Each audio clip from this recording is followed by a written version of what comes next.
Atëherë ne jemi një shoqëri e cila jemi shoqëri e lidhur si ngjir. Edhe mendoj që familja është baza e gjithçka.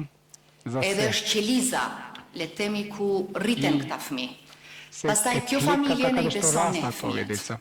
Edhe I beson fëmijët duke hapur, domethënë duke krijuar një besim, por jo të gjithë e paraqesin shkollën si një vend të ngrohtë. Kështu që qasjet duhet jenë të atilla që të gjithë zinxhirët e shoqërisë të jenë të lidhur dhe të funksionojnë.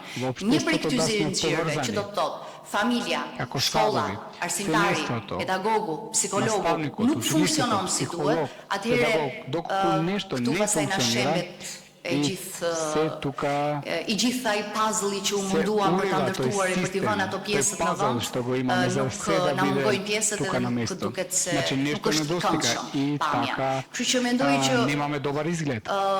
shkollat kanë si detyrë në punën e tyre, absolutisht.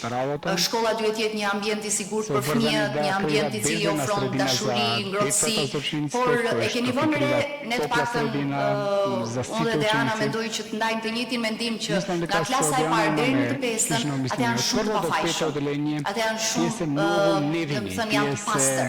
Por në klasën e 5, me ndryshimin që fillon edhe në rritjen e tyre, fëmijët pastaj fillojnë edhe ndryshojnë edhe në të menduar. Por puna e cila është ajo në shtëpi, empatia që ndodh në shtëpi, kultura që marrim në shtëpi, pasqyrohet pastaj edhe në ambientin tonë shkollor.